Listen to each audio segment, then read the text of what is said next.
اعوذ باللہ من الشیطان الرجیم بسم اللہ الرحمن الرحیم اللہم صلی علی محمد وعلی آل محمد۔ اللہ جل شانہ کا بے حساب کرم احسان اس ذات کا کہ جس نے ایک دفعہ پھر قرآن مجید سمجھنے کے لیے یہاں پہ ہمیں اکٹھا کر دیا۔ آج ہم انشاءاللہ چھٹا پارہ سورہ المائدہ کی آیت نمبر 15 سے آگے اپنا سبق شروع کریں گے۔ سورہ المائدہ آیت نمبر 15 سے اپنا سبق شروع کریں گے۔ اعوذ باللہ من الشیطان الرجیم بسم اللہ الرحمن الرحیم یا اہل الکتاب قد جاءکم رسولنا یبین لکم کثیرا مما کنتم تخفون من الکتاب ویعفو عن کثیر قد جاءکم من اللہ نورا وکتاب مبین۔ یا اہل الکتاب، اے اہل کتاب، اے یہود و نصارہ، اے بنی اسرائیل، قد جاءکم، یقیناً بے شک آ گئے تمہارے پاس، رسولنا، ہمارے رسول، بے شک تمہارے پاس ہمارے آخری رسول حضرت محمد مصطفیٰ صلی اللہ علیہ وآلہ وسلم وہ تشریف لے آئے ہیں۔ یبین لکم کثیرا،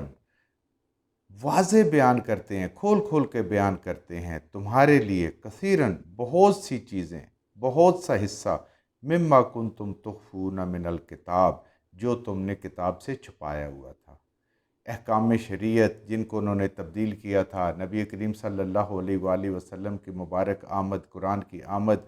آخری نبی کا آنا، ساری چیزیں جو ان کتاب میں ایک بہت بڑا حصہ جو انہوں نے چھپایا ہوا تھا، اور وہ فتویٰ فروشی کرتے تھے، کتاب کسی کو بتاتے نہیں تھے۔ تو اللہ فرما رہے ہیں کہ میرے نبی جو امی ہیں، جنہوں نے تمہاری کتاب بھی نہیں پڑھی اور کچھ بھی نہیں پڑھا ہوا، اللہ کے علم سے وہ ساری چیزیں، بہت ساری چیزیں، بہت سارا حصہ ظاہر کرتے ہیں جو شریعت سے متعلق ہے۔ وَيَعْفُو عَنْ كَثِيرٍ، اور بہت ساری ایسی چیزیں جو تم نے چھپائی ہوئی ہیں وہ اس سے درگزر فرما رہے ہیں، جس کے اندر تمہاری ذلت کا سامان ہے، تمہارے اللہ نے تمہارے اوپر کوئی عذاب، کوئی رسوائی، کوئی وعید دی، اللہ تعالی نبی کریم صلی اللہ علیہ وسلم ان باتوں کو ظاہر نہیں فرما رہے، اور ان باتوں کو، لیکن جو شریعت کی باتیں، جو ضرورت کی باتیں وہ تمہیں بتا رہے ہیں۔ تو آپ اس سے دیکھیں کہ یہ اللہ انہیں بتا رہے ہیں، وہ اللہ کے نبی، اللہ کے پیغمبر ہیں، اور وہی پیغمبر ہیں جن کا وعدہ اور جن کا ذکر تمہاری کتابوں میں موجود ہے۔ قد جاءکم من اللہ، آئے ہیں وہ تمہارے پاس اللہ کی طرف سے، یعنی ان کی طرف بھی، اور قیامت تک آنے والے جتنے انسان ہیں نبی کریم صلی اللہ علیہ وآلہ وسلم ان کی طرف آئے ہیں، من اللہ، اللہ کی طرف سے، نوراً، اللہ نے آپ کو نور ہدایت بنا کر بھیجا ہے۔ آپ لوگوں کو سیدھا راستہ دکھاتے ہیں، آپ جس راستے پہ چلتے ہیں اس پہ قیامت تک جو کوئی چلے گا وہ ہدایت کے راستے پہ ہوگا۔ کیوں؟ آپ نور ہدایت ہیں، سراپائے نور ہیں ہدایت کے لیے۔ وہ کتاب و مبین، اور اللہ نے آپ کو کتاب عطا فرمائی ہے، یہ قرآن عطا فرمایا ہے جو بالکل واضح ہے، اس کے اندر کوئی ایسا حکم نہیں ہے کہ جو مبہم ہو، یعنی حلال اور حرام یا انسان کی جو ضرورت کی چیزیں ہیں، جائز ناجائز کی، وہ اللہ نے بالکل واضح بیان کی ہیں۔ متشابہات لوگوں کے امتحان کے لیے ہیں، یا وہ آخرت سے، برزخ سے، قبر سے، اس سے متعلق، جنت جہنم کے متعلق چیزیں، لیکن اس زندگی میں انسان کو جو ہدایت کے لیے چاہیے اللہ نے وہ بالکل واضح بیان کر دی اپنی کتاب میں، اور آپ صلی اللہ علیہ وآلہ وسلم اس کتاب کا عملی نمونہ ہے، آپ نور ہدایت ہیں۔ یہدی بہ اللہ، اور ہدایت کرتا ہے اللہ، بہی، اس چیز کے ساتھ، کس کے ساتھ؟ قرآن کے ساتھ، اپنے نبی کریم صلی اللہ علیہ وسلم کی سیرت کے ساتھ، آپ کے نور ہدایت کے ساتھ، من اتبع رضوانہ،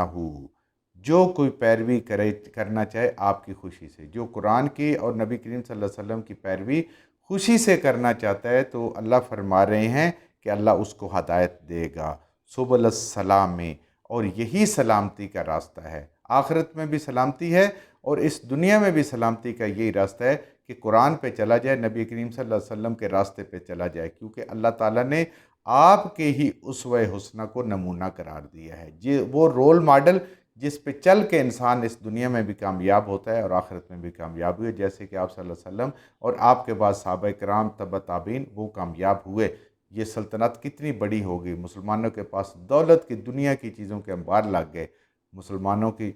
دنیا کی خوشحالی اور آخرت کی کامیابی بھی سب کے سامنے ہے۔ تو اللہ فرما رہے ہیں کہ یہی سلامتی کا راستہ ہے،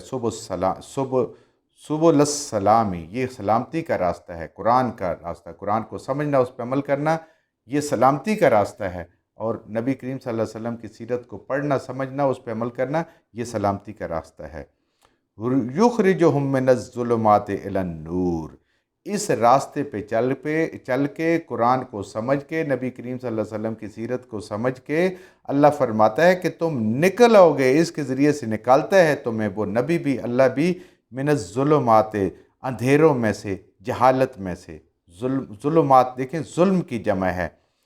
شرک سے، کفر سے، گناہ سے، سرکشی سے، بدعات سے، نفس پرستی سے، غفلت سے، سستی سے، بے علمی سے نکلنا ہے اگر انسان نے، تو وہ صرف اور صرف قرآن اور نبی کریم صلی اللہ علیہ وسلم کی سیرت نکال سکتی ہے۔ یہ اللہ فرمائے کہ یہ نکال رہے ہیں تمہیں قرآن اور میرے نبی صلی اللہ علیہ وآلہ وسلم، ظلمات، ان گناہوں سے، الی النور، دیکھیں نور واحد ہے، کیوں؟ اللہ کی توحید کی طرف ملاتے ہیں۔ ظلمات کئی ہیں، جیسے شرک ہے، کفر ہے، بدعات ہیں، نفس پرستی ہے، جو ساری ہم نے پیچھے سمجھی ہیں، لیکن نور ایک ہے، اور وہ ہے نور توحید۔ جب اللہ کو مانیں گے، اللہ کے قرآن کو بھی مانیں گے، اللہ کے انبیاء کو بھی مانیں گے، ان کی تعلیم کو بھی مانیں گے، تو پھر ہمیں نور ہدایت بھی ملے گا، نور ایمان بھی ملے گا، اور ہمیں توحید کی بھی سمجھ آئے گی۔ نور ایک ہے اللہ کی طرف، راستہ انبیاء نے بتایا، کتابوں نے بتایا، انبیاء انسان تھے، ان کی زندگی تھی، وہ ختم ہو گئی، لیکن اس قرآن کو قیامت تک کے لیے اللہ نے محفوظ کر دیا، یہ نور ہدایت ہمیشہ کے لیے، بِإِذْنِهِ، ساتھ اپنے حکم کے، وَيَهْدِيهِمْ إِلَىٰ صِرَاطٍ مستقیم، اور یہی چیزیں لے کے جاتی ہیں سیدھے راستے کے۔ سبل السلام بھی یہی ہے، سلامتی کا راستہ بھی یہی ہے، اور صراط مستقیم بھی یہی، یعنی نجات کا راستہ بھی یہی ہے، کہ جو دنیا میں بھی اس کے بھلائیاں ملیں گی اور آخرت میں بھی اللہ تعالیٰ اس کو نجات عطا فرمائیں گے، جہنم سے نجات ملے گی اور جنت اللہ تعالیٰ عطا فرمائیں گے۔ یہ صرف اور صرف قرآن اور نبی کریم صلی اللہ علیہ وسلم کی سنت ہے، اور آپ اللہ کے نبی ہیں، آپ تورات اور انجیل کی شریعت کے احکامات جو انہوں نے چھپائے ہوئے تھے، اللہ آپ کے ذریعے سے ان کو بھی ظاہر فرما رہے ہیں۔ لَقَدْ كَفَرَ الَّذِينَ، بے شک، یقیناً، اس میں کوئی شک والی بات ہی نہیں ہے، کفر کیا، بہت بڑا کفر کیا، الَّذِينَ، ان لوگوں نے، قالوا، جنہوں نے کہا، ان اللہ هو المسیح ابن مریم، کہ بے شک اللہ ہی ہے مسیح ابن مریم۔ اللہ فرما رہے ہیں کہ انہوں نے بہت بڑا کفر کیا ان لوگوں نے جو کہتے ہیں کہ حضرت عیسیٰ علیہ السلام، مسیح علیہ السلام ابن مریم، جو مریم سلام اللہ کے بیٹے ہیں، وہ خدا ہیں۔ یہ عیسائیوں کا وہ عقیدہ ہے، تثلیث کا، ایسا عقیدہ ہے جو انسان کو آج بھی پڑھے تو سمجھ نہیں آتا، کہ اللہ بھی اللہ، عیسیٰ علیہ السلام بھی اللہ، بی بی مریم سلام اللہ بھی اللہ، حضرت جبرائیل امین بھی اللہ، یہ تینوں الگ الگ بھی خدا اور اللہ، اور تینوں مل کے ایک بھی خدا۔ تو یہ انسان کی سمجھ میں، خدا تو ایک ہے اور ایک ہی ہوتا ہے، اور وہ وحدہ لا شریک ہے۔ اللہ فرما رہے ہیں کہ بہت بڑا کفر کا کلمہ کہا جس نے بھی یہ کہا کہ مسیح علیہ السلام جو ہے وہ اللہ کے بیٹے ہیں۔ قل، اے نبی کریم صلی اللہ علیہ وآلہ وسلم، ان کو خبردار کر دیں، ان کو کہہ دیں،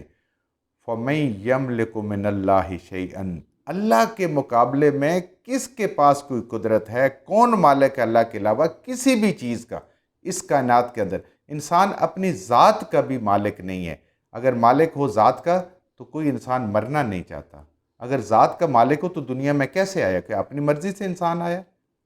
انسان بڑا ہوتا ہے، اس کے بعد پھر بوڑھا ہوتا ہے، کون بوڑھا ہونا چاہتا ہے؟ لیکن وہ اپنی ذات کا مالک نہیں ہے، اللہ اس کو بڑا کر رہے ہیں، اللہ جوان کر رہے ہیں، اللہ اس کو بوڑھا کر رہے ہیں، اور اسی طریقے سے باقی اس کے روزی رزق کے جو معاملات ہیں وہ بھی میرے اللہ کے پاس ہیں۔ اللہ فرما رہے ہیں آپ انہیں کہیں ذرا غور تو کرو، دیکھو تو صحیح کہ کون ہے اللہ کے علاوہ کسی چیز پہ بھی قدرت رکھنے والا، کسی چیز کا مالک۔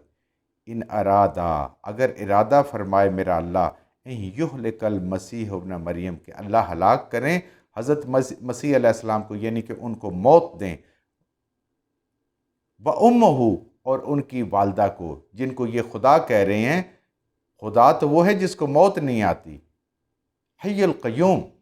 ہمیشہ زندہ رہنے والا، قائم رہنے والا، اور باقی سارے اس کی وجہ سے قائم ہے، وہ تو وہ ہے۔ لیکن اللہ فرما رہے ہیں کہ اگر ہم حضرت مسیح ابن مریم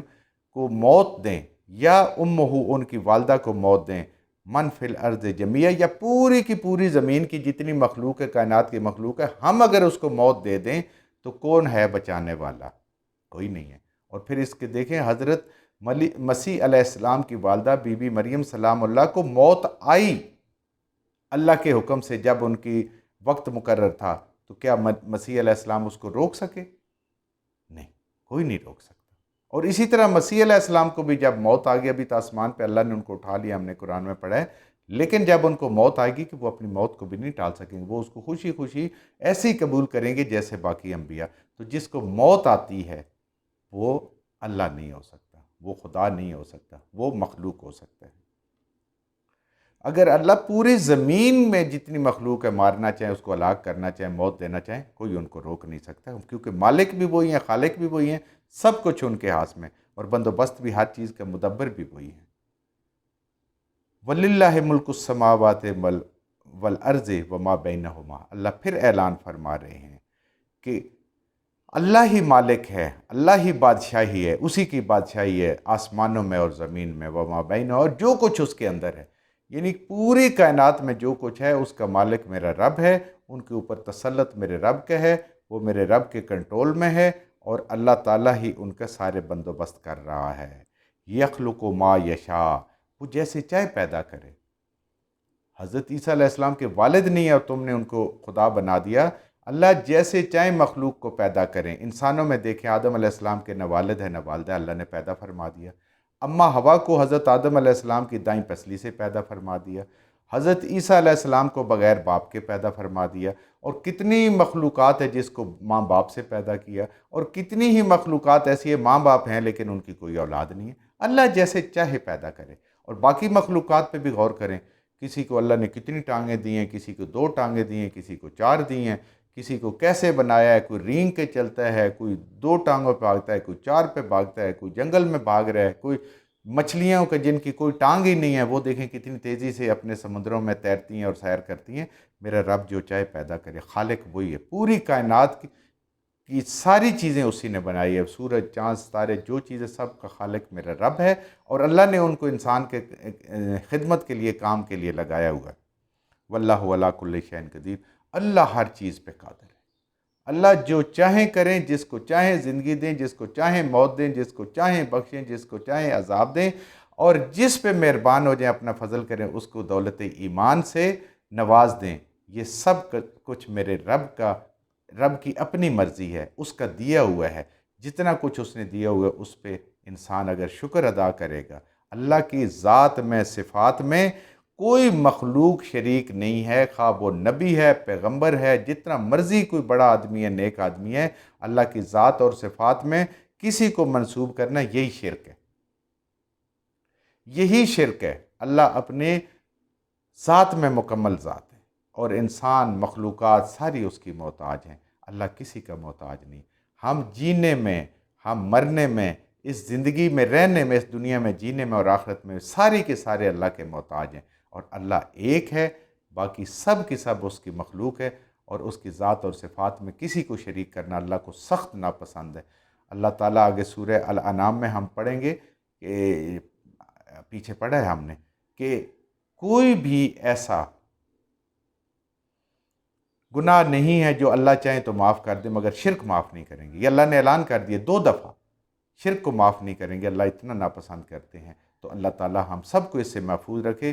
کہ کسی غلط فہمی میں بھی ہم کسی شرک میں مبتلا نہ ہو جائیں۔ جو کچھ ہم نے صحیح صحیح پڑھا، اللہ ہمارے ذہنوں میں، دلوں میں بٹھا دے۔ جہاں جہاں پڑھتے ہوئے بولتے ہم سے غلطی ہوگی، اللہ ہمیں معاف فرما دے، اور ان غلط باتوں کو ہمارے ذہنوں سے، دلوں سے اللہ کی ذات نکال دے۔